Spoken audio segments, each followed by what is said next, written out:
ভক্তরা বলছে যে প্রপাত, নতুন ভক্তরা এই নৃসিংহদেবের এই ছবিটা দেখে ভয় পায়। হ্যাঁ, এখানে রক্ত পড়ছে, বিশাল উগ্র রূপ, ভয়ঙ্কর রূপ। তো যারা নতুন ভক্তরা আসে তারা এই ছবি দেখে ভয় পায়, এই জন্য প্রপাত এই ছবিটাকে আমরা অল্টারের পিছনে রেখেছি। তখন প্রপাত বলছে যে দেখো, এই নৃসিংহদেবকে দেখে ভক্তরা কেন ভয় পাবে? নৃসিংহদেবকে দেখে অভক্তরা ভয় পাবে, যারা অসুর প্রকৃতি তারা ভয় পাবে, কিন্তু ভক্তরা কখনো ভয় পাবে না। ঠিক আছে? তো এইভাবে এই নৃসিংহদেব পূজিত হতে লাগলো। তো কিছুদিনের পরে প্রপাত অসুস্থ হয়ে পড়লেন, প্রপাত একদম হসপিটালে অ্যাডমিট হয়ে গেল। তখন সমস্ত ভক্তরা চিন্তিত, সমস্ত ভক্তরা প্রপাতের কাছে গিয়ে বলছে, প্রপাত বলছে দেখো, তোমরা সবাই নৃসিংহদেবের কাছে গিয়ে প্রার্থনা করো আমার জন্য, গিয়ে বলো যে তোমাদের গুরুদেব, আহ, তার মিশন এখনো পূর্ণ হয়নি। তো হে নৃসিংহদেব, কৃপা করে আমাদের গুরুদেবকে আমাদের কাছে ফিরিয়ে দেন। এইভাবে নৃসিংহদেবের কাছে গিয়ে প্রার্থনা করুন। সবাইকে বলছে, আর সবাই গিয়ে নৃসিংহদেবের কাছে প্রার্থনা করেছে, আর কয়েকদিনের মধ্যে শিল প্রপাত সুস্থ হয়ে ফিরে আসছে। তো এই হচ্ছে নৃসিংহদেবের অপাকৃত মহিমা। এভাবেই ইস্কনে নৃসিংহদেব আসলেন। তো আসলে এই নৃসিংহদেবের যে আরতি গাই, আমরা আরতির পরে একটা মন্ত্র আমরা বলি, উগ্রং বীরং মহাবিষ্ণুং জলং তং সর্বতোমুখম নৃসিংহাং ভীষণং ভদ্র মৃত্যুর মৃত্যুর নমাম্যহাম। এই যে মন্ত্রটা অত্যন্ত গুরুত্বপূর্ণ মন্ত্র। এই মন্ত্রটা কোথায় আছে? বিশেষ করে এটি নৃসিংহ পূর্ব তাপনী একটি উপনিষদ আছে, সেই নৃসিংহ পূর্ব তাপনীতে এই মন্ত্রটা রয়েছে। তো কেন এটা গুরুত্বপূর্ণ বললাম? মহাপ্রভু যখন দক্ষিণ ভারতে ঘুরতে গিয়েছেন, প্রচার করতে গিয়েছেন, তখন তিনি সীমাচলে গিয়েছেন। হ্যাঁ, সেখানে জীব নৃসিংহদেব, অত্যন্ত পুরাতন সে নৃসিংহদেবের উগ্র মূর্তি দেখে, প্রথম যখনই মহাপ্রভুর সামনে সেই উগ্র মূর্তি এসেছে, নৃসিংহদেবের সেই মূর্তি এসেছে, তখন মহাপ্রভুর মুখ থেকে সর্বপ্রথম এই মন্ত্রটা উচ্চারিত হয়েছে, উগ্রং বীরং মহাবিষ্ণু গলন্তং সর্বতম। নৃসিংহদেবের স্তুতি করতে গিয়ে মহাপ্রভু সর্বপ্রথম এই মন্ত্রটাই উচ্চারণ করেছিলেন। তো এই মন্ত্রটা অত্যন্ত শক্তিশালী কেন? ব্রহ্মা প্রথম এই উগ্রং বীরং মন্ত্রটা দেবতাদের দিয়েছেন। কেন দিয়েছেন? হ্যাঁ, তিনি দেবতাদের দিয়ে বলছে যে তোমরা যখনই বিপদে পড়বে, যখন ভয় পাবে, তখন এই মন্ত্র জপ করবে, নৃসিংহদেব তোমাদেরকে রক্ষা করবে। এত শক্তিশালী ছিল এই এই মন্ত্রটা। তো আসলে এই মন্ত্রটা সম্বন্ধে আমি এখন বলছি না। তো এই জন্য আমাদের এই মন্ত্রটা জপ করা উচিত বা বলা উচিত ভগবানের আরতির পরে, প্রায় সময় যখন বিপদে পড়ি। ঠিক আছে? তো অনেকের ধারণা যে নৃসিংহদেব তিনি কেবল প্রহ্লাদ মহারাজকে রক্ষা করার জন্যই অবতীর্ণ হয়েছেন, তিনি আমাদের কি রক্ষা করবেন? হ্যাঁ, খুব গুরুত্বপূর্ণ। তা আসলে এমন নয় যে তিনি এই জন্য অবতীর্ণ হয়েছেন কেবল প্রহ্লাদ মহারাজকে রক্ষা করার জন্য অবতীর্ণ হয়েছে, সেটা না। আমাদের জন্য নৃসিংহদেব অবতরণ করতে পারেন। অবশ্যই আমাদের রক্ষা করার জন্য নৃসিংহদেব অবতরণ করবেন। কি করতে হবে? ডাকতে হবে প্রহ্লাদ মহারাজের মতো। যখন প্রহ্লাদ মহারাজের মতো আমরা ডাকবো, তখন নৃসিংহদেব অবশ্যই আমাদের কথা শুনে আমাদেরকে রক্ষা করতে আসবে। তো এই সম্বন্ধে অনেক উদাহরণ আছে যে, হ্যাঁ, নৃসিংহদেব অনেকবার অবতীর্ণ হয়েছেন ভক্তদের রক্ষা করার জন্য, কেবল প্রহ্লাদকে রক্ষা করার জন্য অনেকবার অবতীর্ণ হয়েছেন। কিভাবে? শাস্ত্রে বলছে, বিশেষ করে পুরাণে বলছে, এক ভক্ত ছিল বিশ্বেক্ষণ। বিশ্বেক্ষণ নামে এক নৃসিংহদেবের ভক্ত ছিলেন। তো তিনি, অনেক আগের কাহিনী, তো তখন তো কোনো গাড়ি আহ ছিল না, এক জায়গা থেকে অন্য জায়গায় যেতে একমাত্র অবলম্বন ছিল পায়ে হেঁটে যেতে হতো। তো যখন পায়ে হেঁটে উনি এক গ্রাম থেকে অন্য গ্রামে যাচ্ছিলেন, তো যেতে যেতে হঠাৎ করে সেখানে রাত্রি ঘনিয়ে আসছে। তো কি করবে? তিনি এক গ্রামে, ওই গ্রামের যে একজন মুখ্য ব্যক্তি ছিলেন, তো ওনার গৃহে উনি আশ্রয় নিয়েছেন। সে বিশ্বেক্ষণ নৃসিংহদেবের ভক্ত ছিলেন। তো উনি আশ্রয় নিয়েছেন, তো সেখানে তিনি রাত্রি থাকবেন। তো ওই গ্রামের যেই ব্যক্তিটা ছিল, অত্যন্ত বৃদ্ধ বয়স ছিল। তো তিনি বলছে যে তুমি যেহেতু আমার গৃহে আছো, আমার আতিথেয়তা গ্রহণ করেছো, কিছু না কিছু সেবা করা তোমার উচিত। বলছে হ্যাঁ, অবশ্যই করব। কি সেবা করা, কি সেবা করতে পারি? তখন বলছে যে আপনি আমার এক মহাদেবের কি আছে, শিবলিঙ্গ আছে, তো এই শিবলিঙ্গের একটু পূজা করতে হবে। তো আসলে সেই বিশেষণ, সে নৃসিংহদেবের ভক্ত ছিল, সে অন্য কারুর প্রতি আসক্ত ছিল না, অন্য কারুর পূজা করতে চাইতেন না। বিশেষ করে নৃসিংহদেবের প্রতি তার প্রেম এত ছিল। বিশেষ করে যারা প্রকৃত ভক্ত তারা সতী নারীদের মতো, যেরকম সতী নারী একজনই পতি থাকে, তো ঠিক যারা ভগবানের রিয়েল ভক্ত তারা ভগবান ছাড়া আর কিছু বুঝে না। ঠিক আছে। তো আসলে তখন জোর করে, এক হিসেবে জোর করেই ওই বিশেষণকে নিয়ে গেল এবং অস্ত্র দেখাচ্ছে তাকে, তরোয়াল দেখিয়ে বলছে তুমি সেই শিবলিঙ্গের পূজা করবে। তো যদিও সে করতে পারছে না, সে যতবার ওং নমঃ শিবায় বলতে যায়, কিন্তু মুখ থেকে কি বেরিয়ে আসছে, বেরিয়ে আসছে, হ্যাঁ, ওং নমঃ নরসিংহায় নমঃ। তো এইভাবে নরসিংহদেবের নাম উচ্চারিত হচ্ছে। আর যখন ওই বৃদ্ধ আরো ক্রোধান্বিত হয়ে যাচ্ছে এবং ক্রোধান্বিত হয়ে যখন তাকে মারার জন্য উদ্যত হচ্ছে, এমন সময় সেই শিবলিঙ্গ ফেটে নৃসিংহদেব বেরিয়ে আসলেন। সেই শিবলিঙ্গ থেকে নৃসিংহদেব বেরিয়ে এসে সেই বিশ্বক্ষণ ভক্তকে রক্ষা করলেন সেই বৃদ্ধের হাত থেকে। তা এইভাবে আরো ধারণ আছে। এক সময় গোদাবরী নদীর তীরে, সেখানে এক ঋষি কন্যা, তিনি একদিন স্নান করতে আসলেন, তার নাম ছিল মালতী। তিনি সেখানে স্নান করতে আসলেন। তো স্নান করে যখন উঠেছেন, তো তখন হঠাৎ করে রাবণ রাবণ এমন একজন ব্যক্তি ছিলেন, সে সবসময় ভ্রমণ করতেন, টুরিস্ট প্রিয় লোক ছিলেন। ঠিক আছে। তো সে রাবণ তিনি ঘুরতে ঘুরতে সেখানে এসে ওই মালতীর রূপ দেখে তিনি মোহিত হয়ে গেছেন এবং জোরপূর্বক তার সম্ভ্রম হানি করেন এই রাবণ। আর মালতী তখন স্নান করে, যখন এই অবস্থা হয়েছে তখন তিনি কান্না করতে লাগলেন। তো এমন সময় হঠাৎ করে সেখানে গণপতি মহারাজ অর্থাৎ গণেশ, গণেশের যে বাহন ইঁদুর সেখানে আসলেন। পুরাণের কথা, ইঁদুর সেখানে আসলেন। ইঁদুর এসে, ইঁদুরও সে মালতীর রূপে মোহিত হয়ে ইঁদুরও তার সাথে সঙ্গ করে সে মালতীর সাথে। তো পরবর্তীতে সেই মালতীর গর্ভে একটা সন্তান উৎপন্ন হয়। তো সেই সন্তানটা দেখতে ইঁদুরের মতো ছিল, মানে মুখমণ্ডল ছিল ইঁদুরের মতো। বিশেষ করে ইঁদুর এবং রাবণ এই দুইজনের সংমিশ্রণে সে সন্তান তৈরি হয়েছে। তো দেখতে ইঁদুরের মতো ছিল কিন্তু শক্তিশালী। রাবণ যেহেতু পরম শক্তিশালী ছিলেন, ওই আহ, সন্তানও পরম পরাক্রমশালী ছিলেন। তো সেই সন্তান পরবর্তীতে কি হয়, মুশিক দৈত্য নামে পরিচিত লাভ করে অত্যন্ত শক্তিশালী দৈত্য হয়ে ওঠেন। সে ব্রহ্মার তপস্যা করেন এবং ব্রহ্মার তপস্যা করে ব্রহ্মাকে সন্তুষ্ট করে ফেলেন এবং ব্রহ্মার কাছ থেকে বলেন যে আপনি আমাকে অমর বর দেন।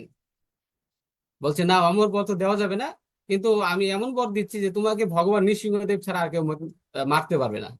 একজনই মারতে পারো, সেটা হচ্ছে ভগবান নৃসিংহদেব। বলছে ঠিক আছে তাহলে ভালো। তো এইভাবে সে অনেক অপকর্ম করতে লাগে। ওই আহ, বিশেষ করে ওইখানকার ভক্তদেরকে তিনি জ্বালাতন করতে লাগে এইভাবে। হঠাৎ করে যখন ভগবান রামচন্দ্র তিনি আসলেন এবং বনবাসে থাকাকালীন অবস্থায় সেখানে গন্ধমর্দন পর্বতে গিয়েছিলেন, আর গন্ধমর্দন পর্বতে যখন গিয়েছিলেন তখন সমস্ত ভক্তরা এই মুশিক দৈত্যের কথা বলে যে তার উৎপাতে আমরা খুব অসন্তুষ্ট, আপনি কৃপা করে তার হাত থেকে আমাদেরকে রক্ষা করুন। তখন হ্যাঁ, ভগবান রামচন্দ্র তিনি এক বিশেষ নৃসিংহদেবের রূপ ধারণ করেছিলেন, এক বিশেষ নৃসিংহদেবের রূপ ধারণ করেছিলেন। সেটা কি? সেটা সেটা হলো যে তার, বিশেষ করে তার নিচের অংশটা, তার নিচের অংশটা ছিল সিংহ, আর উপরের অংশটা ছিল বিড়াল। কেন আপনারা জানেন যে ইঁদুরকে কে খায়? বিড়াল। ইঁদুরকে ভক্ষণ করে বিড়াল। তো সেই নৃসিংহদেব স্পেশাল। তো তার নিচের অংশটা ছিল সিংহ এবং উপরের অংশটা ছিল বিড়াল। তো এইভাবে সেই নৃসিংহদেব ধারণ করে, বিশেষ করে তারপরে এই নৃসিংহদেবের নাম হয় বিড়াল নৃসিংহদেব। তো বিড়াল নৃসিংহদেব দেব রূপে তিনি সেই মুশরিক দৈত্যকে তিনি বধ করেন।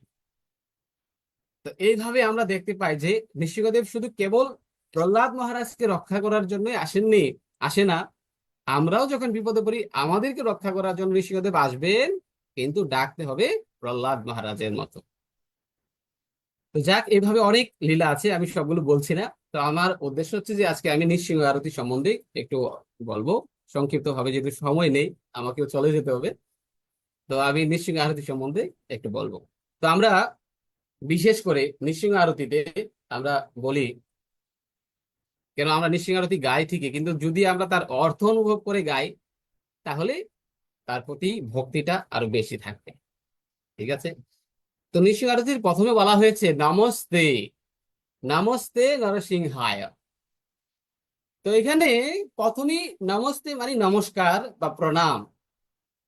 যে কোনো কিছু শুরু করার পূর্বে, আপনি যে কোনো কার্য শুরু করেন, যে কোনো কার্য শুরু করার প্রথমে ভগবানকে প্রণাম এবং ভগবানকে বন্দনা করে নিতে হয়, ভগবানকে প্রণাম করে নিতে হয়। তো সেখানে এই যে নৃসিংহ আরতিটা, সেটা নৃসিংহ পুরাণে বর্ণনা আছে। নৃসিংহ পুরাণ লিখেছেন ব্যাসদেব। ব্যাসদেব তিনি স্বয়ং এই আরতিটা লিখেছিলেন। তো এখানেও ব্যাসদেব যখন নৃসিংহ আরতিকে প্রকাশ করেন, তো তিনি প্রথমেই ভগবান নরসিংহদেবকে প্রণাম নিবেদন করেছেন। নমস্তে নরসিংহায়, কাকে প্রণাম করেছেন? নৃসিংহদেবকে। এই নৃসিংহদেব কিভাবে আসলো সেটা আপনারা অবশ্যই জানেন। হ্যাঁ, যখন বৈকুণ্ঠে, হ্যাঁ, সেখানে বৈকুণ্ঠের যে দ্বারপাল ছিল জয় এবং বিজয়, তো সেই জয় বিজয় তারা একে অপরের সাথে কথা বলছে যে ভগবান ভগবান বিষ্ণু বা ভগবান কৃষ্ণ তিনি সমস্ত সুখ বা আনন্দ অনুভব করছেন, কিন্তু একটা সুখ থেকে তিনি বঞ্চিত হচ্ছেন। কি সুখ? সেটা হচ্ছে কুস্তি সুখ। যে কুস্তি লাগার পরে যে একটা আনন্দ হয়, যে একটা শান্তি হয়, যে একটা সুখ অনুভব হয়, সেটা তো ভগবান পাচ্ছেন না। তো ভগবান হচ্ছে অন্তর্যামী। যখন জয় বিজয়ের অন্তরে এই কুস্তি করার সুখ আসলো বা কুস্তি দেওয়ার ভগবানকে কুস্তির মাধ্যমে সুখ দেওয়ার মনোভাব তৈরি হলো, তখন সেটাকে পূর্ণ করার জন্যই এই নৃসিংহদেবের অবতার ঘটনা হয়। ঠিক আছে। তো তো সেই জয় বিজয়, বিশেষ করে চতুষ্কুমারের অভিশাপ নিয়ে এই ধরাধামে এসেছিলেন হিরণ্যাক্ষ এবং হিরণ্যকশিপু রূপে। তো এই যে হিরণ্য বা যেখানে বলছে নরসিংহায়, ভগবান নরসিংহ রূপে তখন এসে সেই হিরণ্যকশিপুকে ধ্বংস করেন। তো আসলে এই যে নরসিংহায়, এই নরসিংহ এত ভয়ঙ্কর রূপ ছিল, এই নরসিংহদেব এত ভয়ঙ্কর রূপ ছিল, তিনি দেখেন ভক্তকে রক্ষা করার জন্য তিনি কি রূপ ধারণ করেছেন। হ্যাঁ, সিংহের রূপ ধারণ করতেও তিনি প্রস্তুত। এটাও তার একটি বিশেষ কৃপা বলতে পারবো আমাদের প্রতি। তো আসলে যখন নৃসিংহদেব রূপে তিনি স্তম্ভ থেকে বেরিয়ে আসলেন, আর তিনি গর্জন করছিলেন, আর তার গর্জনে ব্রহ্মলোক থেকে ভয় পাচ্ছে। ব্রহ্মলোক থেকে ব্রহ্মা ভয় পেয়ে উঠছে, কি হচ্ছে? তো এইভাবে শুধু ব্রহ্মা না, সমস্ত দেবতারা ভয় পাচ্ছিলেন। এমনিতেই সমস্ত দেবতারা বিপদে ছিলেন। সমস্ত দেবতাদেরকে, হ্যাঁ, হিরণ্যকশিপু কি করছে? তার বাড়ির কাজে লাগিয়ে দিয়েছে।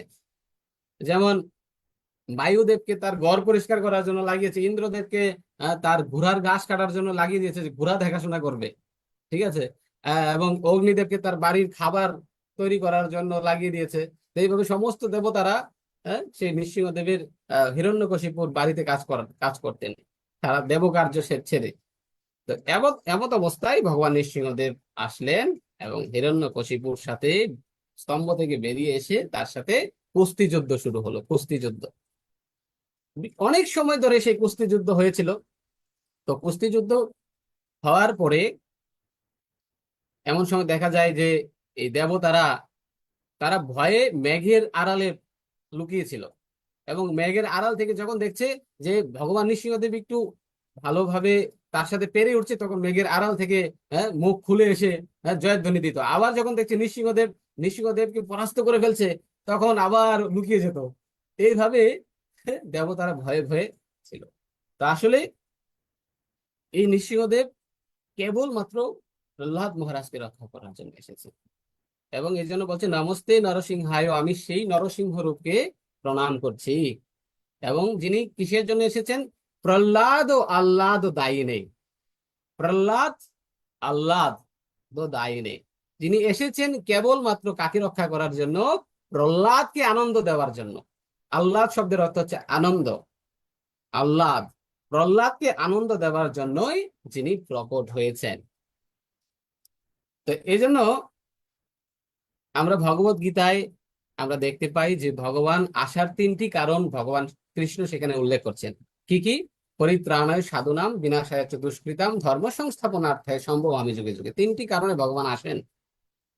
তো আসলে ভাগবত বলছে এই তিনটি কারণ যথাযথ না। কেননা ভগবান এই তিনটি কার্য তার ধামে বসে থেকেও করতে পারে। অসুরদের বিনাশ তিনি ওই তার ধামে থেকেই করতে পারে। কেন? প্রত্যেকের হৃদয়ে ভগবান আছে। আর প্রত্যেকের হৃদয়ে ভগবান আছে, তার ভিতর থেকে সুইচ টিপে দিলে সে মৃত্যুবরণ করবে, হার্ট অ্যাটাক দিয়ে দিবে, মৃত্যুবরণ করবে, শেষ। অসুর হার্ট অ্যাটাক দিয়ে দিলে অসুরকে মৃত্যুবরণ করে ফেলবে। তো এইগুলো তার বাহ্যিক কারণ না। ভগবান আসার প্রকৃত কারণ হচ্ছে কি?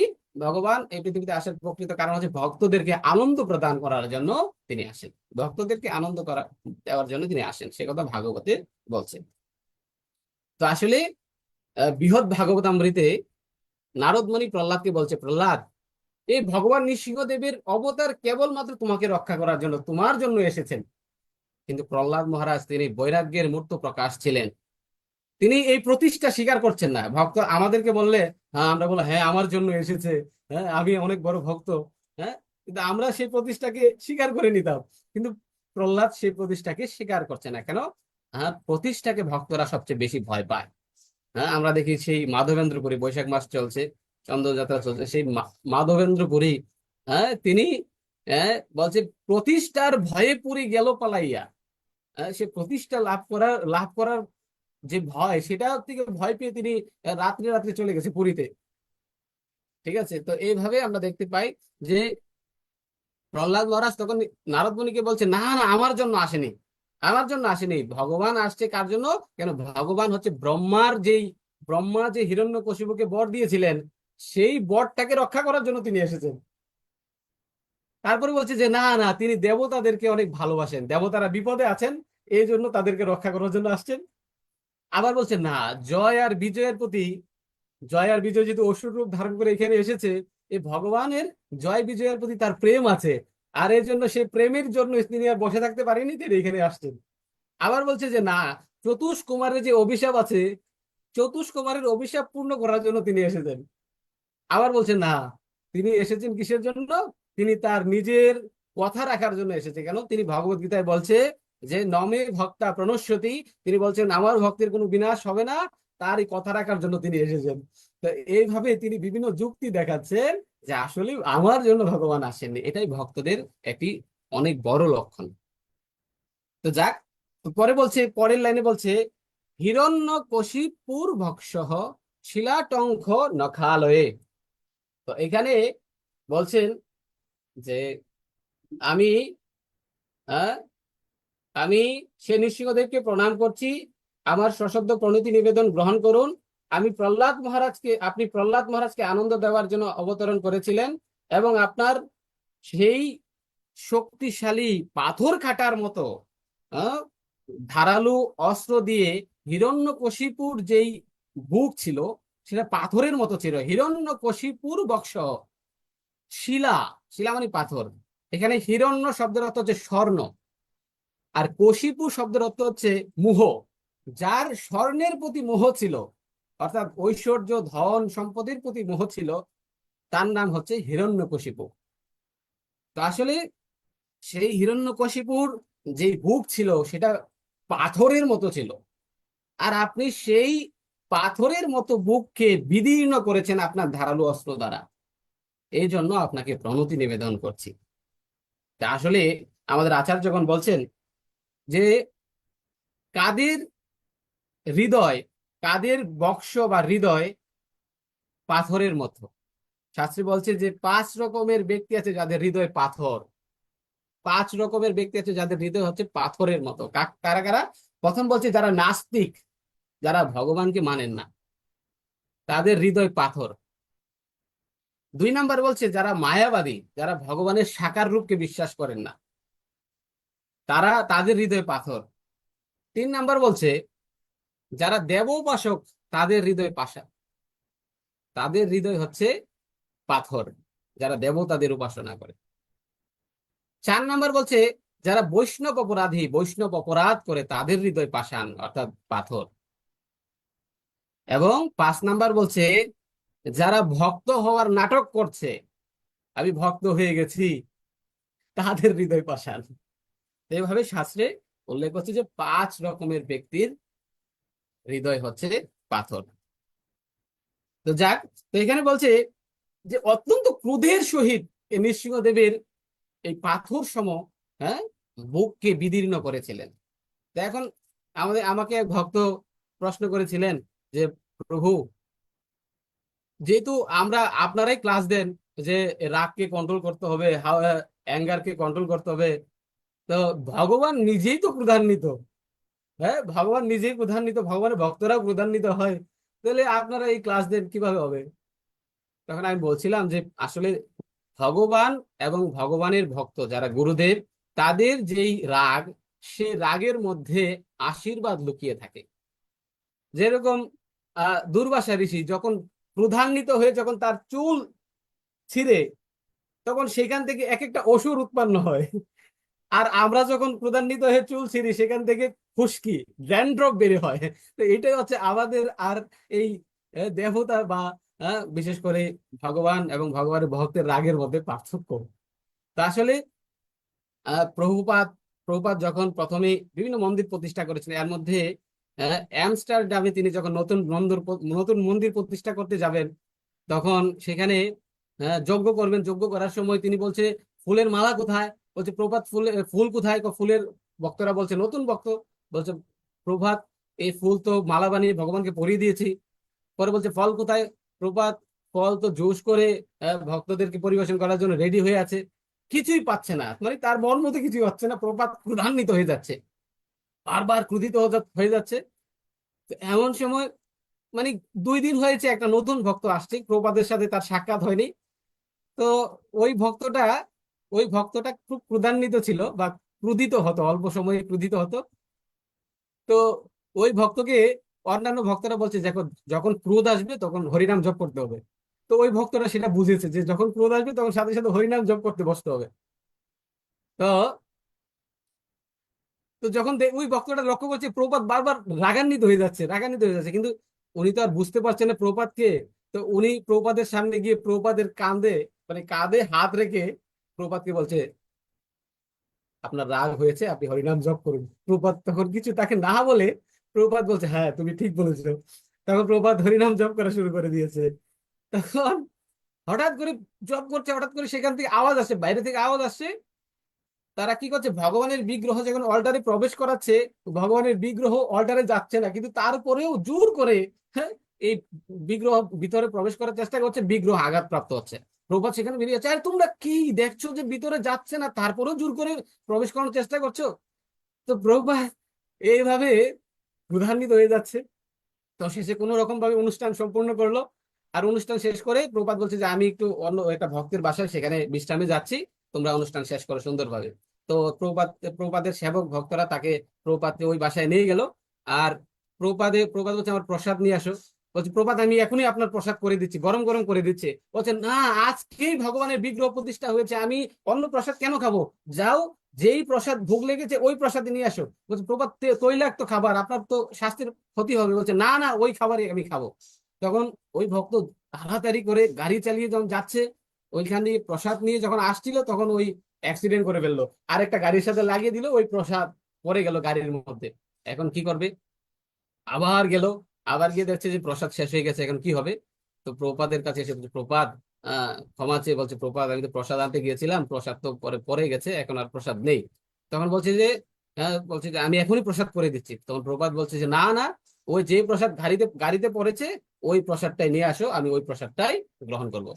তখন ওই প্রসাদই প্রপাত গ্রহণ করেছে। তো পরে এই দিন সন্ধ্যায় ওই মন্দিরের টেম্পল প্রেসিডেন্ট তিনি ভয়ে ভয়ে যাচ্ছে, ও প্রপাত যে আজকে কি বলবে, এত কিছু অপরাধ হয়ে গেল। তো তিনি গিয়েই প্রণাম করে দিল। আর প্রপাতের দিকে না তাকিয়ে আগে প্রণাম করেছে যাতে বকা না খেতে হয়। তো প্রণাম করে উঠেই দেখে প্রপাত তখন হাসছে। আর কি করছে? হাসছে আর মনে মনে গুনগুনিয়ে বৈষ্ণব ভজন গাচ্ছে। তো আসলে তখন ওই টেম্পল প্রেসিডেন্ট বুঝতে পারলো যে আসলে ভক্তদের রাগের মধ্যে, ওই রাগটা বেশি সময় থাকে না, এবং রাগের মধ্যে কি থাকে, আশীর্বাদ লুকিয়ে থাকে। উদাহরণস্বরূপ তিনি বলছিলেন, কি বলছিলেন, যেরকম আমরা সমুদ্রের তরঙ্গ দেখে আমরা সেই সমুদ্রের সমুদ্রের তরঙ্গ বা ঢেউ দেখে আমরা সেই সমুদ্রের গভীরতাকে আমরা পরিমাপ করতে পারবো না, গভীরতা বুঝতে পারবো না, ঠিক তদ্রুপ বৈষ্ণবের উপরি ভাগ দেখে আমরা বৈষ্ণবের হৃদয় জাস্টিফাই করতে পারবো না। তো আসলে এইভাবেই আমাদের বুঝতে হবে যে তাদের রাগটা হচ্ছে দিব্য, ভগবান এবং ভগবানের ভক্তের রাগ হচ্ছে দিব্য।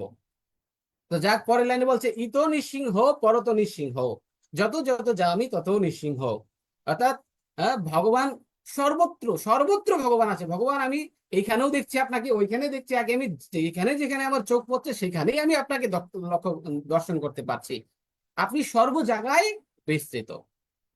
তো আসলে আমাদের ভগবানকে এইভাবেই লক্ষ্য করতে হবে। ভগবান সব জায়গার মধ্যে আছে। যারা ভগবানের প্রকৃত শুদ্ধ ভক্ত তারা কি করে, তারা সর্ব জায়গায় ভগবানকে দর্শন করতে পারে। যাহা যাহা নেত্র পড়ে তাহা তাহা কৃষ্ণ স্ফুরে, যেখানেই নেত্র পড়ে সেখানে ভগবানকে তারা দর্শন করে। তো আমাদের একজন মহারাজ ছিল, জয়দ্বিত মহারাজ, তিনি এখনো আছেন, অনেক সিনিয়র মহারাজ। তো তিনি তিনি প্রথমে বিবিটিতে এডিটর ছিলেন, বিবিটিতে তিনি লেখার কাজ করতেন। তো তিনি প্রপাতকে এসে এসে বলছে, প্রপাত, তো আমরা তো একটি নৃসিংহদেব সম্বন্ধে একটা আর্টিকেল লিখছি ব্যাক টু গডেডে। তো প্রপাত, একটা প্রশ্ন ছিল, কি প্রশ্ন, যে আসলে কি নৃসিংহদেব এই এই খাম্বা থেকে বেরিয়েছেন, এই স্তম্ভ থেকে বেরিয়েছিলেন? তখন প্রপাত বলছে যে ভগবান প্রত্যেকটা বস্তুর মধ্যে অবস্থান করেন। প্রবাদ বলছিলেন, বদন্তি তত্ত্ব বিদস্ত তত্ত্বম ইয়াদ জ্ঞানম অধ্যয়ম ব্রহ্মিতি পরমাত্মিতি ভগবানিতি শব্দতে। হ্যাঁ, ভগবান বলছেন যে আমি সর্বত্র, একটা অনু পরমাণুর মধ্যেও আমি অবস্থান করি। ভগবান প্রত্যেকটা বস্তুর মধ্যে মানে অবস্থান করেন। তো এই সম্বন্ধে একটা সুন্দর উদাহরণ আছে। তো এক রাজার প্রশ্ন ছিল যে ভগবান আসলেই কি আছেন? আর ভগবান যদি থেকে থাকেন তাহলে আমরা ভগবানকে দেখি না কেন? রাজার প্রশ্ন। তো অনেকেই এই রাজার প্রশ্ন দেওয়ার জন্য এসছেন, কিন্তু কারুর প্রশ্নের উত্তর শুনে রাজা সন্তুষ্ট না। তো তখন কি করলো, তখন তিনি কি করলেন, তিনি এই প্রশ্নের যথাযথ উত্তর পাচ্ছে না। তখন এক ভক্ত গেলেন, একটা ছোট ভক্ত গেলেন, ছোট ভক্ত গিয়ে বলছে যে রাজা মশাই, হ্যাঁ রাজা মহাশয়, আমি আপনার প্রশ্নের উত্তর দিতে পারবো। বলছে, কি প্রশ্নের উত্তর দিতে পারবে? বলো, প্রশ্নের উত্তর কি, আসলে ভগবান আছেন কিনা, এবং ভগবান থাকলে ভগবানকে কেন দেখা যায় না? তখন বলছে যে আপনার এই প্রশ্নের উত্তর আমি দিব পরে, কিন্তু আগে আমি অনেক দূর থেকে এসেছি, আমাকে এক গ্লাস শরবত দিন। তখন রাজা তো ক্রোধান্বিত হয়ে বলছে, মনে মনে বলছে যে আসলে যদি উত্তর না দিতে পারো তখন পরে দেখাবো। তো কি করার, তিনি বলছে যে তার জন্য এক গ্লাস শরবত নিয়ে আসো। তো শরবত নিয়ে আসলো। আর ওই কি করলো, ওই শরবতটা যখনই ওই ভক্তকে দিল, যে প্রশ্নের উত্তর দিতে আসছে সেই ভক্তকে দিল, তখন ওই ভক্তটা বলল, আসলে কি এটা শরবত? আসলে কি এটা শরবত? বলছে, হ্যাঁ এটাই শরবত। বলছে, এটা যদি শরবত হয় তাহলে এর মধ্যে চিনিকে দেখা যাচ্ছে না কেন? এই শরবতের মধ্যে চিনি দেখা যাচ্ছে না কেন? আসলে কি চিনি আছে? বলছে, হ্যাঁ অবশ্যই আছে। চিনি তো এটার মধ্যে মানে গুলে গেছে, মিক্স হয়ে গেছে, কিভাবে দেখা যাবে? হ্যাঁ, বলছে তোমার এই জ্ঞানটুকু নেই, তুমি আমাকে কিভাবে উত্তর দিবে? তখন বলছে, দেখুন রাজা মহাশয়, আমার উত্তর এটার মধ্যে আছে। কিভাবে আছে? যেহেতু এই শরবতের মধ্যে চিনি লুকিয়ে আছে, দেখা যাচ্ছে না, ঠিক তদ্রুপ ভগবানও এই বিশ্ব ব্রহ্মাণ্ডের প্রত্যেকটি বস্তুর মধ্যে আছেন, কিন্তু ভগবানকে দেখা যাচ্ছে না। তাহলে কিভাবে দেখা যাবে? যেমন এই শরবতকে যখন আমরা চুম্বন দিব, যখন আমরা পান করতে যাব, তখন বুঝতে পারবো যে আসলে এর মধ্যে চিনি আছে। ঠিক তদ্রুপ ভগবানের উপস্থিতিকে আমরা তখনই বুঝতে পারবো যখন আমরা ভক্তিরূপী চুম্বন দিব, ভক্তি জগতে প্রবেশ করব, তখন ভগবানের উপলব্ধি, ভগবান যে সর্বদাই আছেন, সর্বত্রই আছেন, তখন আমরা ভগবানের উপস্থিতিকে বুঝতে পারবো। বলছে, ও তোমার প্রশ্নের উত্তর তো অনেক যুক্তি আছে। তো শেষে সেই পুরস্কার লাভ করলো। তো আসলে এইভাবে অনেক উদাহরণ আছে যে আসলে আহ ভগবান কি করছে, সর্বদাই সর্বত্র বিরাজ করছেন। আরেকটি উদাহরণ আছে, পুরাণে বলছে, পুরাণে শঙ্করাচার্যের এক ভক্ত ছিল, শিষ্য ছিল, তার নাম হচ্ছে পদ্মপাদ। তো সেই পদ্মপাদ তিনি ভগবান নৃসিংহদেবকে ধ্যান করার জন্য তিনি জঙ্গলে গিয়েছিলেন। তো জঙ্গলে তিনি নৃসিংহদেবের ধ্যান করছেন, নৃসিংহদেবের ধ্যান করছেন। তো সেখানে তখন কি হলো, সেখানে এক শিকারী এসে বলছে, ওই শিকারী এসে তাকে ডিস্টার্ব করছে, তার সাথে কথা বলার জন্য চেষ্টা করছে। তখন পদ্মপাদ বলছে, আরে আমি তো ধ্যান করছি, আমি আমি ধ্যান করছি, কেন আমাকে ডিস্টার্ব করছো? বলছে ধ্যান করছো মানে? ধ্যান কি? বলছে ধ্যান মানে আমি কারো অনুসন্ধান করছি, কাউকে খুঁজছি, মনে মনে কাউকে খুঁজছি। তখন শিকারী বলছে যে আপনি কাকে খুঁজছেন আমাকে বলেন, আমি আপনাকে, কারণ এই জঙ্গল আমার চিনা, আমি আপনাকে খুঁজে বের করে দিব। বারবার ডিস্টার্ব করছে। তখন বলছে আমি নৃসিংহদেবকে খুঁজছি। তো নৃসিংহদেবের ওনার আকৃতি কিরকম? বলছে এরকম এরকম, তার উপরের অংশটা সিংহ এবং নিচের অংশটা মানুষ। তো তখন বলছে ঠিক আছে, আমি যদি আপনাকে এই নৃসিংহদেবের সন্ধান না দিতে পারি তাহলে আমি নিজে আত্মহত্যা করব। ঠিক আছে, খুব সরল ভক্ত ছিল, সরল শিকারী ছিল, শিকারীটা খুব সরল ছিল। তো তিনি সারা জঙ্গল খুঁজে বেরিয়েছে কিন্তু নৃসিংহদেবকে পায়নি। তো যখন শেষে এসে তখন তিনি নিজে আত্মহত্যা করতে যাবে, তখন নৃসিংহদেব তার সামনে এসে হাজির হলো। বলছে এই তুমি আত্মহত্যা করো না, আমি আসছি। নৃসিংহদেব বলছে, তখন ওই শিকারী কি করলো, নৃসিংহদেবকে বলছে তোমার জন্যই আজকে আমি অনেক কষ্ট করেছি, তোমাকে পাইনি, আর আমি আত্মহত্যা করতে যাচ্ছিলাম। ঠিক আছে, আসো তোমাকে ওই ওই ভক্তের কাছে নিয়ে যাই। তখন ওই ওই পদ্মপদের কাছে দিয়ে আসলো। কিন্তু ওই শিকারী নৃসিংহদেবকে দেখতে পাচ্ছে কিন্তু পদ্মপাদ দেখতে পাচ্ছে না। কিন্তু পদ্মপাদ, তখন পদ্মপাদকে কি করলো, পদ্মপাদ কথা শুনতে পারলো, এবং সেখান থেকে একটা ধ্বনি উচ্চারিত হয়ে বলল যে দেখো, আমি শিকারীকে দর্শন দিয়েছি কিন্তু তোমাকে তোমাকে আমি দর্শন দিতাম না, কিন্তু আমি সেই শিকারীর সরলতার জন্য আমি প্রকট হয়েছি এবং তুমি আমার আওয়াজ শুনতে পাচ্ছ। তা আসলে ওই ভক্ত, ওই পদ্মপাদ তখন বুঝতে পারলো আসলে ভগবানের ভক্ত হলেই যে ভগবানকে লাভ করা যাবে, আসলে সেটা না। কিন্তু ভক্ত হতে হবে ভক্তের মতো ভক্ত। কিভাবে ভক্ত হতে হবে? বিশেষ করে সরল ভক্ত, যারা যারা আজকে থেকে ভগবানকে অনেক আগে ভগবানকে লাভ করেছেন, এই পর্যন্ত ভগবানকে লাভ করেছে, প্রত্যেকে সরল ভক্ত ছিল, এই জন্য ভগবানকে তারা লাভ করতে পেরেছিলেন। ঠিক আছে, তো আসলে এইভাবে নৃসিংহদেব সর্বত্র বিরাজ করছেন। ঠিক আছে, এবং তারপরে লাইনে বলছে বহির নৃসিংহ হৃদয়ের নৃসিংহ।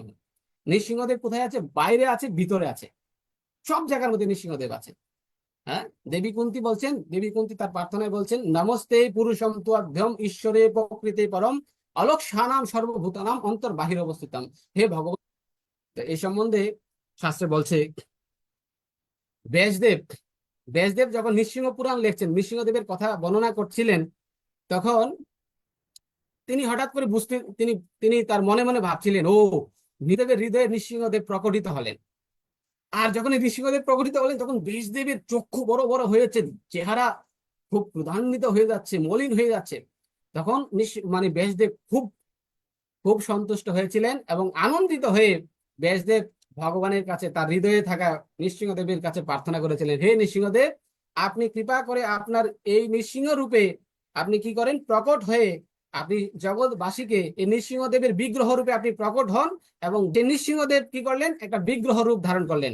আর সেই বিগ্রহটা এখনো আছে। পূজারীরা কি করে, দুইটা প্রদীপ জ্বালায়।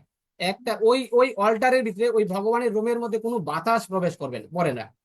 তো সেই অল্টারের মধ্যে কি করে, দুইটা প্রদীপ জ্বালায়। একটা প্রদীপ তার পায়ের কাছে রাখে, নৃসিংহদেবের বিগ্রহের পায়ের কাছে রাখে, আর আরেকটা প্রদীপ কোথায় রাখে, নাকের কাছে রাখে।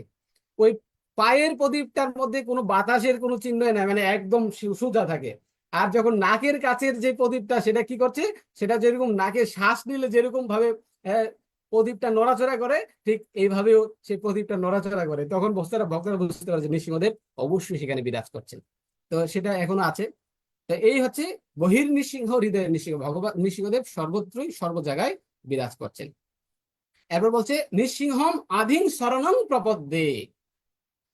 ভগবান নৃসিংহদেব কি আগত হই। আসলে নৃসিংহদেব এবং আদি পুরুষ গোবিন্দের মধ্যে কোনো পার্থক্য নেই, সেই আদি পুরুষ গোবিন্দই নৃসিংহদেব। এই জন্য আদি শরণং প্রপদ্যে, সে আদি নৃসিংহদেবের শরণ গ্রহণ করে আমি। তো এখানে যে নৃসিংহদেবের যে আদি রূপ আছে, সেই নৃসিংহদেবের আদি রূপে নৃসিংহদেবের 8টা মস্তক, 8টা শির আছে। 8টা শির, কি কি সেই শিরগুলো? তো বলছে এই এক একটা শির দিয়ে ভগবান নৃসিংহদেব এক একটা কার্য সিদ্ধি করেন, এক একটা মাথা দিয়ে এক একটা কার্য সিদ্ধি করেন। কি দিয়ে? তো সেখানে 8টি শির, মানে একটা হচ্ছে ঘোড়ার শির, তারপরে দ্বিতীয়টা হচ্ছে কি, গরুর দেবের, গরুর দেবের মুখ, গরুর দেবের শির, তৃতীয় হচ্ছে বরাহদেব, এবং চতুর্থ হচ্ছে হনুমান, এবং পঞ্চম হচ্ছে সিংহ, যিনি ভগবান স্বয়ং। আর ষষ্ঠ হচ্ছে কি ভাগ, ভাগের মুখ আছে। এবং তারপরে 7 নাম্বার হচ্ছে ভাল্লুক, ভাল্লুকের মুখ আছে। এবং 8 নাম্বার হচ্ছে কি দুই পাখি, দুই মুখ পাখি, দুই মুখ পাখি। এইভাবে 8টা মুখ দিয়ে এই ভগবান নৃসিংহদেবের আদি রূপ গঠিত। এই 8টা এই মুখ দিয়ে কি করেন? 8টা কার্য সাধন করেন। তো এখানে শাস্ত্রে বলছে যে ঘোড়ার মুখ দিয়ে তিনি কি করেন? অজ্ঞান থেকে তার ভক্তদেরকে জ্ঞানের পথে নিয়ে আসেন, অজ্ঞান দূর করে জ্ঞান প্রদান করেন। আর গরুর দেবের মুখ দিয়ে তিনি কি করেন? তিনি বিষ এবং সাপের ভয় থেকে তার ভক্তদেরকে রক্ষা করেন। এবং 3 নাম্বার হচ্ছে বরাহদেব। এই বরাহ রূপে তিনি কি করেন? তান্ত্রিক মন্ত্র শক্তি থেকে, যারা অনেক মন্ত্র বলে, অনেক কিছু করে ফেলে মানুষদের, সে তান্ত্রিক মন্ত্র শক্তি থেকে তিনি তার ভক্তদেরকে রক্ষা করেন। এবং 4 নাম্বার হচ্ছে হনুমান। এই হনুমানের মুখ দিয়ে তিনি কি করেন? হনুমানের রূপ দিয়ে তিনি ভূত পিশাচের ভয় থেকে তিনি তার ভক্তদেরকে রক্ষা করেন। আর নৃসিংহ রূপ দিয়ে তিনি কি করেন? ভক্তি বিঘ্ন বিনাশন। সিংহ রূপ দিয়ে তিনি কি করেন? ভক্তদের বিঘ্ন বিনাশ, ভক্তিতে যত বাধা আসে সেই বাধা তিনি নাশ করেন এবং তাকে মুক্তি প্রদান করেন। এবং ভাগের যে মস্তক আছে, ভাগের শির দিয়ে তিনি কি করেন? ভাগের শির দিয়ে তিনি সকলকে রোগ মুক্ত করেন। এবং ভাল্লুক আছে, ভাল্লুকের শির আছে, ভাল্লুকের শির দিয়ে তিনি কি করেন? অন্ধকারের অশুভ ভয় থেকে তিনি তার ভক্তদেরকে রক্ষা করেন। এবং 8 নাম্বার বলছিলাম দুই মুখ পাখি। এই দুই মুখ পাখি দিয়ে তিনি তার ভক্তদেরকে কি করেন? শান্তি প্রদান করেন, শান্তি।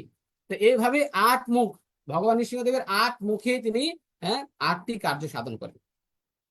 এইভাবে আমরা দেখতে পাই যে আমরা কোনো জায়গায় যখন যাত্রা শুরু করি, যাত্রার প্রথমেই আমরা কি করি? যাত্রার শুরুতেই আমরা নৃসিংহ স্তব করি, কিন্তু যখন নিরাপদে ওই জায়গায় চলে যাই তখন নৃসিংহদেবকে ভুলে যাই। যাত্রার শুরুতে কোনো জায়গায় যাওয়ার শুরুতেই নৃসিংহদেবের বন্ধন, নমস্তে নরসিংহায়, কত সুন্দর স্তুতি করি, কিন্তু যাওয়ার পরে নৃসিংহদেবের আর কোনো খবর নাই। ঠিক আছে, এটা হচ্ছে আমাদের একটা প্রবণতা আছে। তো আচার্যগণ বলছে যে না, যারা প্রকৃত ভক্ত তারা কি করে? তারা শুধু অবসর সময় না, আমরা কি করি? যখন অবসর সময় পাই তখন ভগবানের নাম জপ করি, কিন্তু যারা প্রকৃত ভক্ত তারা অবসর সময় ভগবানকে দেয় না, তারা সব সময় সর্বদা সব সময়টাই ভগবানকে দেয়, সবসময় ভগবানকে স্মরণ করে। তো প্রহ্লাদ মহারাজের 3টি গুণ ছিল স্পেশাল, বিশেষ। সেই 3টি গুণের কারণে আমাদের আচার্যগণ বলছে এই 3টি গুণের কারণে নৃসিংহদেব তাকে রক্ষা করার জন্য প্রকট হয়েছিলেন। তাহলে সেই 3টি গুণ কি কি ছিল? 1 নাম্বার গুণ ছিল স্মরণ। তিনি কি করতেন? সর্বদাই ভগবানকে স্মরণ করতেন। ঠিক আছে, শুধু অবসর সময় না, তিনি সর্বদাই ভগবানকে স্মরণ করতেন। স্মরণ, 1 নাম্বার হচ্ছে স্মরণ, মনে মনে ভগবানের কথা চিন্তা করা, স্মরণ। এই গুণটা প্রহ্লাদ মহারাজের কাছে ছিল। 2 নাম্বার হচ্ছে কি? 2 নাম্বার বিশেষ গুণ ছিল প্রহ্লাদ মহারাজের, যেটা হচ্ছে শ্রবণ। এই শ্রবণ শক্তি বা শ্রবণ করার প্রবণতা প্রহ্লাদ মহারাজের কোথায় থেকে ছিল? গর্ভ অবস্থায়, যখন মাতা কয়েদুর গর্ভে অবস্থান করছিলেন তখন থেকে তিনি এই ভগবানের কথা শ্রবণ করতেন। তাহলে এই শ্রবণের মন মানসিকতা তার ছিল। এবং 3 নাম্বার হচ্ছে সেবা। আমি বলছি 3টা বিশেষ গুণ যে কারণে ভগবান নৃসিংহদেব তাকে দর্শন দিয়েছিলেন। একটা হচ্ছে কি? স্মরণ। আর 2 নাম্বারটা হচ্ছে শ্রবণ। আর 3 নাম্বারটা হচ্ছে সেবা। তার সেবার মনোভাব ছিল। কিভাবে? আমরা দেখতে পাই যে পূর্বজন্ম প্রহ্লাদ মহারাজের পূর্বজন্মে তিনি কি ছিলেন? তিনি এক ব্রাহ্মণ ছিলেন যার নাম ছিল বাসুদেব। এবং তিনি একটা বেশ্যাসক্ত ছিলেন। তিনি তার একজন বেশ্যাকে নিয়ে একটা জঙ্গলে গিয়েছিলেন, এবং জঙ্গলে গিয়ে তাদের মধ্যে তাদের মধ্যে ঝগড়া হয়। এজন্য তারা তখন না খেয়ে থাকে। এবং সেখানে একটা নৃসিংহদেবের পুরাতন বিগ্রহ ছিল, এই পুরাতন মন্দির ছিল, সেটা যে জায়গায় অবস্থান করছিল। আর ওই দিন কি করেছিল? সেই মন্দিরটা পরিষ্কার করেছিল, পুরাতন মন্দিরটা পরিষ্কার করেছিল, তো সেবা করেছিল। এই নৃসিংহদেবের আবির্ভাব তিথির দিনে নৃসিংহদেবের পুরাতন মন্দিরটাকে তিনি পরিষ্কার করেছিল। আমাদের আচার্যগণ বলছে এই একটা গুণ ছিল যার কারণে নৃসিংহদেব অত্যন্ত প্রসন্ন হয়েছিলেন এবং পরবর্তী জন্মে তিনি প্রহ্লাদ হয়েছিলেন। তো এই জন্য বিশেষ তিথিতে মন্দির মার্জন করাটা অত্যন্ত ভালো একটি কাজ। তো যাক, তো এই জন্য এই 3টা গুণের কারণে নৃসিংহদেব প্রহ্লাদ মহারাজকে রক্ষা করেছিলেন। তো এতটুকুই, এই বিশেষ করে এই নৃসিংহদেবের বন্দনাটা এতটুকুই। ঠিক আছে, এই বাকি যেটা আমরা বলি, বাকি যেটা আমরা উচ্চারণ করি কেশব ধৃত নরহরি রূপ, এটা কিন্তু নৃসিংহ স্তবের অংশ না। এই বাকি যে অংশটা, এই বাকি অংশটা কি? এই বাকি অংশটা হচ্ছে 10 অবতার স্তোত্র থেকে নেওয়া হয়েছে। জয়দেব গোস্বামীর যে 10 অবতার স্তোত্র, এই 10 অবতার স্তোত্র থেকে এই বাকি অংশটা নেওয়া হয়েছে। তো এখানে যে আহ, এখানে সুন্দরভাবে এখানে বলেছে, বিশেষ করে কেশব ধৃত নারহরি রূপ জয় জগদীশ হরে। হ্যাঁ, তো এই যে বাকি অংশটা আহ তব কর কমল বরে, এখান থেকে এই সবটা অংশ জয়দেব গোস্বামীর এই 10 অবতার স্তোত্র থেকে নেওয়া হয়েছে। তব কর কমল বরে নকম অদ্ভুত শৃঙ্গম দলিত হিরণ্যকশিপুর। তো আসলে এই যে অত্যন্ত সুন্দর এই নৃসিংহদেবের স্তব, তো এখানে বলছে যে ভক্তদের জন্য আপনি পদ্ম ফুলের মতো, তব করো কমল বরে। ভক্তদের জন্য আপনি পদ্ম ফুলের ন্যায় কোমল, আর অভক্তদের জন্য আপনি কি? বজ্রের ন্যায় কঠোর।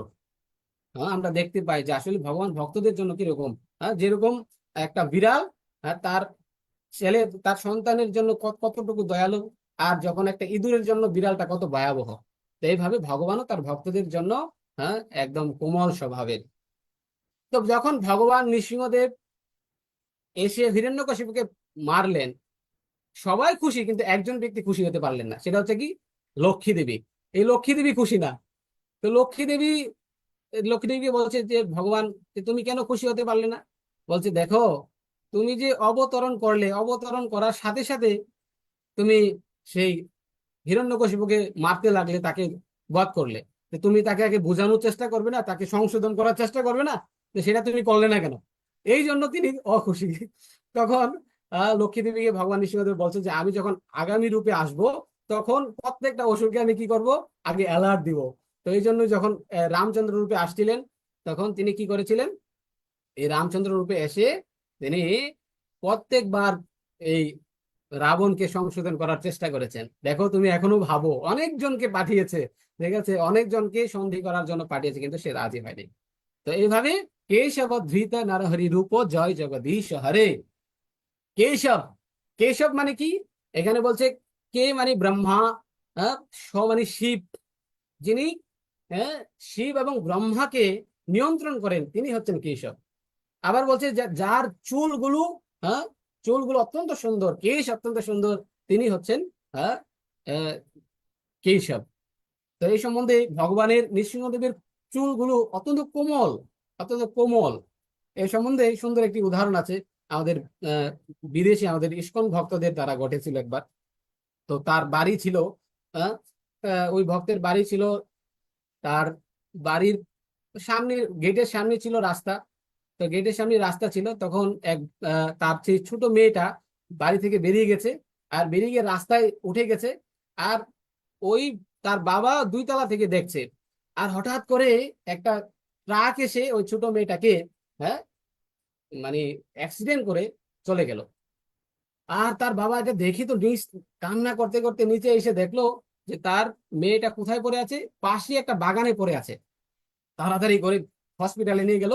আর হসপিটালে যখন নিয়ে গেল, হসপিটালে নিয়ে যাওয়ার গিয়ে কিছুক্ষণ পরে দেখলো যে আসলে ডাক্তার রিপোর্ট দিচ্ছে যে তার কিছুই হয়নি, তিনি অজ্ঞান অবস্থায় আছে। বলছে কিভাবে? একটা বাস তাকে একটা একটা ট্রাক তাকে ধাক্কা দিয়ে চলে গেল, তার কিছুই হলো না? তখন বলছে তার সারা শরীর চেক আপ করে দেখছে যে কিছুই হয়নি, কিন্তু তার তার পিছনে পিঠের দিকে নখের 2-1টা দাগ আছে। বলছে আসলে তাকে কি, হ্যাঁ, কোনো এনিমেল তাকে আক্রমণ করেছে? বলছে না না, এরকম তো না। বলছে তাহলে তো তার কোনো কিছু হয়নি। তখন সেই ছোট মেয়েটা যখন সুস্থ হয়, তখন বলে, হ্যাঁ, তার কাছ থেকে জানতে চাওয়া হয়, ছোট ছোট বাচ্চারা তো মিথ্যা কথা বলবে না। তো তার কাছে জানতে চায়, তখন সে বলে যে দেখো, আমি যখন এইভাবে দেহত্যাগ মানে যখন আমার আমার দিকে এই ট্রাক ধাবিত হয়ে আসছিল, তখন আমি, হ্যাঁ, আমি দেখতে পেলাম যে নৃসিংহদেব, এই মেয়েটা সবসময় নৃসিংহদেবের নাম করতো, তার ভক্ত ছিল।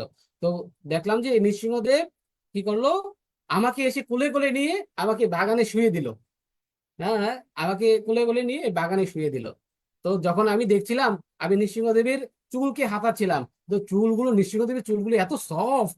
আর জানো বাবা, এই নৃসিংহদেবের এই যে এই নখগুলো আছে না, নখগুলো তো খুব বড় বড়, খুব ধারালো।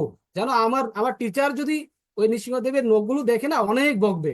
তো এইভাবে তাকে বোঝাচ্ছিল যে নৃসিংহদেব তাকে রক্ষা করেছিল। এইভাবে নৃসিংহদেবের চুলগুলো কি কোমল স্বভাবের। কেশব ধৃত নার হরি রূপ জয় জগদীশ হরে। আর যিনি কি করেন, ভক্তদের সমস্ত যে হরে, সমস্ত কিছু দুঃখ তিনি হরণ করেন। তো এই জন্য আহ, আমাদের প্রার্থনা হওয়া উচিত, কি কি করা উচিত, যে হে প্রভু, আপনি যেভাবে হিরণ্যকশিপুর দেহকে বিদীর্ণ করেছেন, ঠিক সেইভাবে আমার হৃদয়ে থাকা যে ষড়রিপু গুলো আমাকে দিন দিন কুরে খাচ্ছে, আমাকে ধ্বংস করছে, আপনি কৃপা করে সেই ষড়রিপু গুলো আপনি কি করেন, ধ্বংস করেন, যেভাবে নৃসিংহদেবকে আপনি বিদীর্ণ করেছেন। তো আসলে যে আমাদের হৃদয়ে থাকা যে কাম, ক্রোধ, লোভ, মোহ, মদ, মাৎসর্য, এগুলো এক একটা অসুরকে প্রতিনিধিত্ব করে। যেরকম কাম, এই কাম, কাম কার সবচেয়ে বেশি ছিল? রাবণের। তো এই কাম হচ্ছে, কামের প্রতিনিধিত্ব করে রাবণ। ক্রোধের প্রতিনিধিত্ব কে করে? দন্তবক্র। এবং লোভের প্রতিনিধিত্ব করে লোভ, হিরণ্যাক্ষের খুব লোভ ছিল স্বর্ণের প্রতি। তো এই লোভের প্রতিনিধিত্ব করে হিরণ্যাক্ষ। এবং মোহ, এই মোহ কার ছিল? হ্যাঁ, কুম্ভকর্ণের এই মোহ ভাব ছিল। এবং 5 নাম্বার হচ্ছে মদ। এই মদ কাকে প্রতিনিধিত্ব করে? মদ মানে অহংকার, এই অহংকার হচ্ছে হিরণ্যকশিপুকে প্রতিনিধিত্ব করে। আর 6 নাম্বার হচ্ছে মাৎসর্য। এই যে মাৎসর্য মানে হচ্ছে ঈর্ষা। এই ঈর্ষা কাকে প্রতিনিধিত্ব করে? শিশুপাল। এই শিশুপালের এই ঈর্ষা ভাবটা ছিল। তো এই যে কাম, ক্রোধ, লোভ, মোহ, মাৎসর্য, এই 6জন অসুরকে প্রতিনিধিত্ব করে। তো এই জন্য এই অসুরদেরকে, অসুরদেরকে কি কোনো দেবতা মারতে পেরেছে আজ পর্যন্ত? না। এই বড় বড় অসুরদেরকে একমাত্র ভগবান কৃষ্ণ, ভগবানই কেবল তাদেরকে বধ করেছিল। তো এই জন্য হে প্রভু, এই বড় বড় অসুরদেরকে অন্য কোনো দেবতা বধ করতে পারবে না। এই জন্য আমি আপনার শরণাগত হচ্ছি, কৃপা করে আপনি এই সমস্ত অনর্থরূপী অসুরদের হাত থেকে আপনি আমাকে রক্ষা করুন। আর আমাকে আপনার চরণে ভক্তির ভাব আপনি জাগিয়ে তুলুন। হরে কৃষ্ণ কৃষ্ণ কৃষ্ণ হরে হরে, হরে রাম রাম রাম হরে হরে। জয় ভগবান নরসিংহদেব কি জয়। তো এই যে নরসিংহদেব, এই নরসিংহদেব কখন আবির্ভূত হয়েছিলেন? এই নরসিংহদেবের প্রকট, বিশেষ করে রূপ গোস্বামী, তিনি বলছেন যে আমাদের আমাদের যেহেতু আমরা সপ্তম মন্বন্তরে আছি, এই সপ্তম মন্বন্তরের আগের মন্বন্তর যে ষষ্ঠ মন্বন্তরে এই নৃসিংহদেব আবির্ভূত হয়েছিলেন, প্রকট হয়েছিলেন ঠিক সমুদ্র মন্থনের কিছু সময় আগে। তো আমাদের আগের মন্বন্তরে এই নৃসিংহদেব প্রকটিত হয়েছিলেন। তো আসলে নৃসিংহদেবের অনেক মহিমা আছে, আপনারা ভক্তদের কাছে শ্রবণ করবেন। আমার সময় অতিবাহিত হয়ে গেছে, অনেক টাইমও হয়ে গেছে। তো আমি আজকে কোনো প্রশ্ন নিতে পারছি না, বা আমার তো কৃপা করে আমাকে ক্ষমা সুন্দর দৃষ্টিতে দেখবেন। এখানে প্রেম স্বরূপ প্রভু আছেন, তিনি জয়েন করেছেন। তো আপনাদের প্রশ্ন থাকলে ওনার কাছে করবেন। হরে কৃষ্ণ। জয় শিল প্রভুপাদ কি জয়। তো আমার ভুল ত্রুটি আপনারা ক্ষমা সুন্দর দৃষ্টিতে দেখবেন। হরে কৃষ্ণ।